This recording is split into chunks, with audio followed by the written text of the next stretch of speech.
Las ciudades invisibles, de Italo Calvino. Nota preliminar. En las ciudades invisibles no se encuentran ciudades reconocibles. Son todas inventadas. He dado a cada una un nombre de mujer. El libro consta de capítulos breves, cada uno de los cuales debería servir como punto de partida de una reflexión válida para cualquier ciudad o para la ciudad en general. El libro nació lentamente, con intervalos a veces largos, como poemas que fui escribiendo según las más diversas inspiraciones. Cuando escribo, procedo por series. Tengo muchas carpetas donde meto las páginas escritas según las ideas que se me pasan por la cabeza, o apuntes de cosas que quisiera escribir. Tengo una carpeta para los objetos, una carpeta para los animales, una carpeta para las personas, una carpeta para los personajes históricos y otra para los héroes de la mitología. Tengo una carpeta sobre las 4 estaciones y una sobre los 5 sentidos. En una recojo páginas sobre las ciudades y los pasajes de mi vida, y en otras ciudades imaginarias, fuera del espacio y del tiempo. Cuando una carpeta empieza a llenarse de folios, me pongo a pensar en el libro que puedo sacar de ellos. Así que en los últimos años llevé conmigo este libro de las ciudades, escribiendo de vez en cuando, fragmentariamente, pasando por fases diferentes. Durante un periodo se me ocurrían solo ciudades tristes, y en otro solo ciudades alegres. Hubo un tiempo en que comparaba la ciudad con el cielo estrellado. En cambio, en otro momento hablaba siempre de las basuras que se van extendiendo día a día fuera de las ciudades. Se había convertido en una suerte de diario que seguía mis humores y mis reflexiones. Todo terminaba por transformarse en imágenes de ciudades. Los libros que leía, las exposiciones de arte que visitaba, las discusiones con mis amigos. Pero todas esas páginas no constituían todavía un libro. Un libro, creo yo, es algo con un principio y un fin. Aunque no sea una novela en sentido estricto. Es un espacio donde el lector ha de entrar, dar vueltas, quizá perderse, pero encontrando en cierto momento una salida, o tal vez varias salidas, la posibilidad de dar con un camino para salir. Alguno de vosotros me dirá que esta definición puede servir para una novela con una trama, pero no para un libro como este, que debe leerse como se leen los libros de poemas o de ensayos, o como mucho de cuentos. Pues bien, quiero decir justamente que también un libro así, para ser un libro, debe tener una construcción. Es decir, es preciso que se pueda descubrir en él una trama, un itinerario, un desenlace. Nunca he escrito libros de poesía, pero sí muchos libros de cuentos, y me he encontrado frente al problema de dar un orden a cada uno de los textos. Problema que puede llegar a ser angustioso. Esta vez, desde el principio, había encabezado cada página con el título de una serie. Las ciudades y la memoria, las ciudades y el deseo, las ciudades y los signos. Llamé Las ciudades y la forma a una cuarta serie, título que resultó ser demasiado genérico, y la serie terminó por distribuirse entre otras categorías. Durante un tiempo, mientras seguía escribiendo ciudades, no sabía si multiplicar las series o si limitarlas a unas pocas.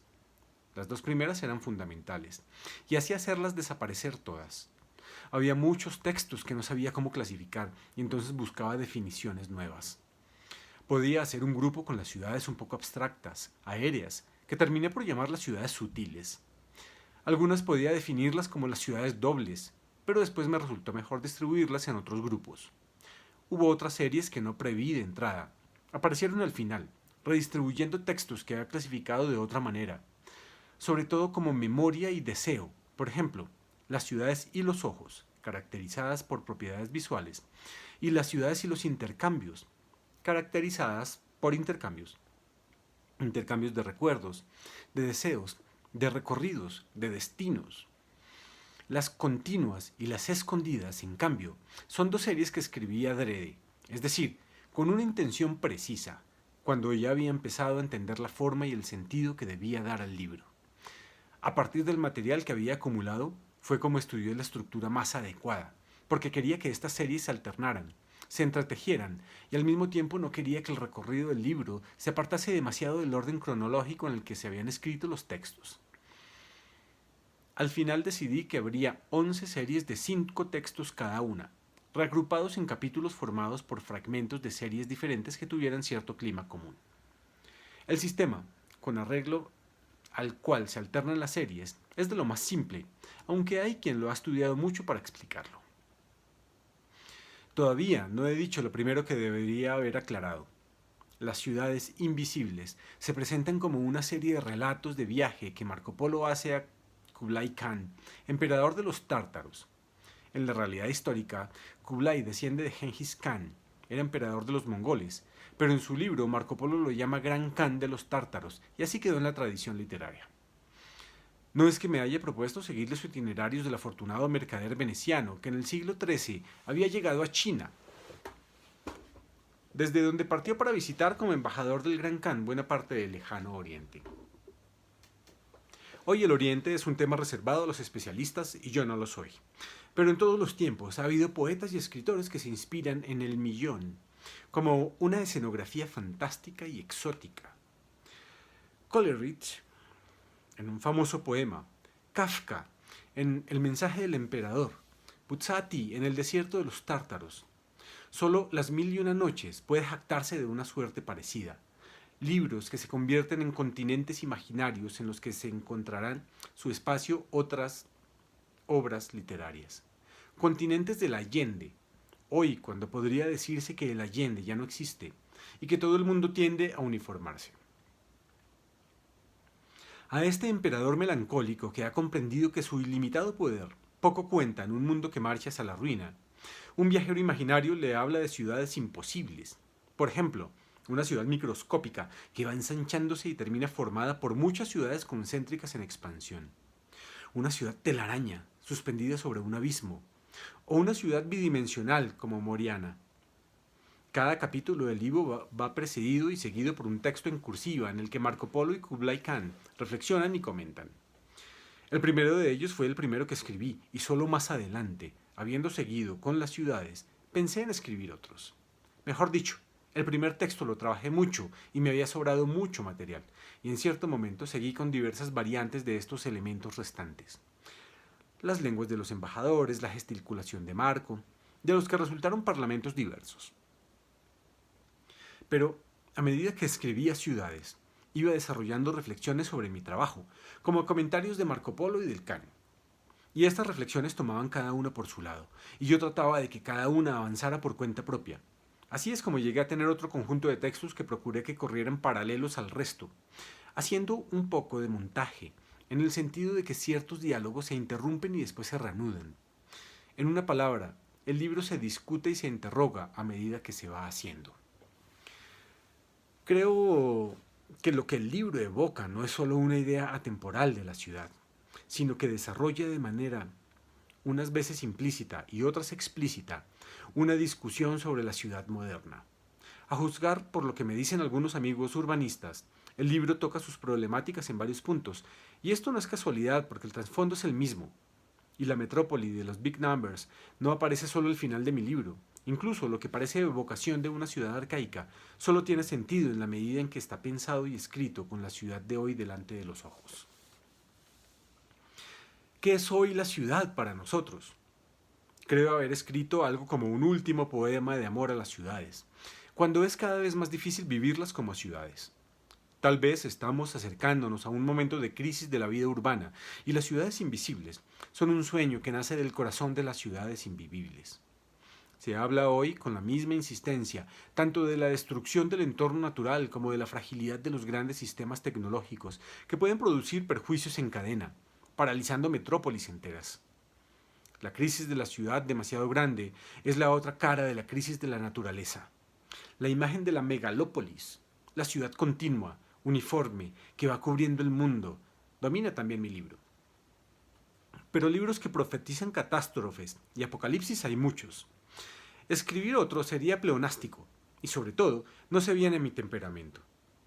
Lo que le importa a mi Marco Polo es descubrir las razones secretas que han llevado a los hombres a vivir en las ciudades. Razones que puedan valer más allá de todas las crisis. Las ciudades son un conjunto de muchas cosas. Memorias, deseos, signos de un lenguaje. Son lugares de trueque, como explican todos los libros de historia de la economía. Pero estos trueques no lo son solo de mercancías. Son también trueques de palabras, de deseos, de recuerdos. Mi libro se abre y se cierra con las imágenes de ciudades felices que cobran forma y se desvanecen continuamente, escondidas en las ciudades infelices. Casi todos los críticos se han detenido en la frase final de mi libro. Buscar y saber reconocer quién y qué, en medio del infierno, no es infierno, y hacer que dure y dejarle espacio. Como son las últimas líneas, todos han considerado que es la conclusión, la moraleja de la fábula. Pero este libro es poliédrico y en cierto modo está lleno de conclusiones, escritas siguiendo todas sus aristas, incluso no menos epigramáticas y epigráficas que esta última. Es cierto que si esta frase se ubica al final del libro, no es por casualidad. Pero empecemos por decir que el final del último capítulo tiene una conclusión doble, cuyos elementos son necesarios. Sobre la ciudad utópica, que aunque no la descubramos no podemos dejar de buscarla, y sobre la ciudad infernal. Y aún más, esta es solo la última parte del texto en cursiva sobre los atlas del Gran Khan. Por lo demás bastante descuidado por los críticos, y que desde el principio hasta el fin no hace sino proponer varias conclusiones posibles de todo el libro. Pero está también la otra vertiente, la que sostiene que el sentido de un libro simétrico debe buscarse en el medio. Hay críticos psicoanalistas que han encontrado las raíces profundas del libro en las evocaciones venecianas de Marco Polo, como un retorno a los primeros arquetipos de la memoria, mientras que estudiosos de semiología estructural dicen que donde hay que buscar es en el punto exactamente central del libro, y han encontrado una imagen de ausencia, la ciudad llamada Baucis. Es aquí evidente que el parecer del autor está de más. El libro, como he explicado, se fue haciendo un poco por sí solo, y únicamente el texto, tal como es, autorizará y excluirá esta lectura o aquella. Como un lector más, puedo decir que en el capítulo 5, que desarrolla en el corazón del libro un tema de levedad extrañamente asociado al tema de la ciudad, hay algunos de los textos que considero mejores por su evidencia visionaria, y tal vez esas figuras más filiformes, ciudades sutiles, u otras, son la zona más luminosa del libro. Esto es todo lo que puedo decir. Italo Calvino. Esta conferencia fue pronunciada por Calvino en inglés el 29 de marzo de 1983 para los estudiantes de la Graduate Writing Division de la Columbia University de Nueva York.